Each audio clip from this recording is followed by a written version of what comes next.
This is Gagas Media. Welcome to my YouTube channel. Today we're going to be learning how to remove blemish from skin using Photoshop. It's going to be a simple photo manipulation, so you just have to watch and know what to do. I got this particular image from png.com, so you can go check out. There are many on there. If you put it on Google skin with blemish, you see many of them, so that you can work on them. Probably get tutorial. Probably you have some of them on your laptop. You can use them. Let's go to our screen now. I believe right now we know how to use the quick selection tool.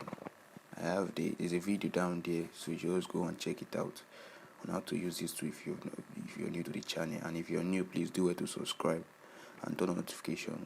So what you do is you select the parts you need for this particular image now.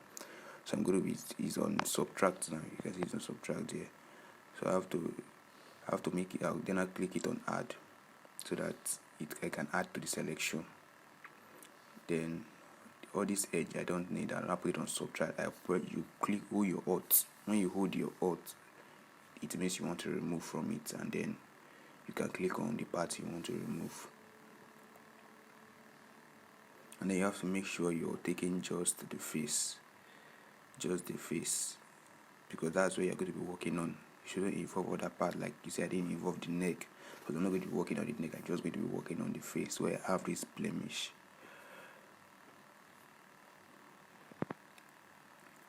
Alright, I'm going to refine the edges now. What you do is you turn on your smart reduce, and then you increase the radius size, and it looks like something like this. And then you decontaminate colors, and then you select new layer with layer max. So it has created a new layer for us with layer max now. And let's see the difference. Let's bring out the full image now. We have unchecked the box, and then this is the full image. So what you do is you select filter, you go to your blur, surface blur, that's what you're going to be using, and then you have to increase the size of the radius and the threshold. But the threshold isn't really the issue. The radius is, so you have to make sure your image still retain that same quality. So you wouldn't want to make it look like a cartoon. So you just have to make sure I'm touching the threshold now, and then you see the way it's affecting. But then the radius now, it's going to be what's going to remove some part of this blemish automatically. So just going to make the skin look a little like an ad. So you have to do it and watch until you get what you want. So I'm going to do it until I see only minimal. Look at it now. I haven't just minimal blemish there. And then you click on the layer max, and then you select your brush tool. Use your brush tool now. You have to check on the size and increase to whatever size you want. And then the hardness is to be on 0%. And then you check for opacity, that should be 100%. Your flow too should be 100%. And then you can start removing those parts. When you did this, when you probably surface blur everything now, you did both the eyelash and the eyes, and those parts, they are details that are needed to be retained. So you just have to clean them off so that those particular parts can be retained. So I'm going to be cleaning off the image now. The eyes and the eyebrow, those parts are necessary for me. I don't need them to be blurred. And then this is it. So I've cleaned them, so they are sharp again. And then the edges too, where I have my hair, I'll clean them too, because I don't need them. I need just the face. And then you click on the image now, the layer, and then you select your blur tool. Then you make the strength 100%.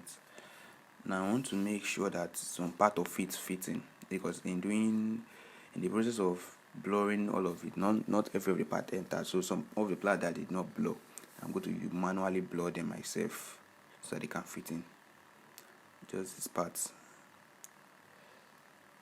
and then here and here. So you just have to zoom so that you can see what you're doing. And then you select the spot healing brush and make sure it's on content away. Now this one, we are using it now to remove spots on this particular image now. So wherever you still have little spots, you see that one is removed. Wherever you have little spots, you just have to click on it so that they can be removed. So you just have to zoom in, and then you see what you have, so that you can actually remove those spots. So you can see there is actually little or no spots in this image. So you just have to click around to be sure, and you have to be doing this thing to be sensitive. Although it's in content aware, but you have to be sensitive, so you wouldn't go and make some other mistakes by clicking on some other part that are not necessary. So what you select now is filter, noise, and then you add noise. And then adding your noise now, you select Gaussian and monochromatic. So you have to add this noise so that the image now can be in uniform. That's the reason you're adding this particular noise now, that the image can be uniform. So you have to watch out so that the noise does not become too much, so at least the image will look realistic. So you have to reduce the size and watch my image until it gets to what I want. Alright, I think this one is good enough. Well, let me increase a little. Alright, it's okay like this. You see, so now let's view what we've done. Now let's see what we've done and the difference. You can see the difference. You see it's with blemish and then now without blemish. So you see we've successfully removed this blemish from this particular image. So I hope this particular video was helpful. Please do wait to subscribe to the channel if you have not done that, and turn on your notification so that you can receive more updates from us.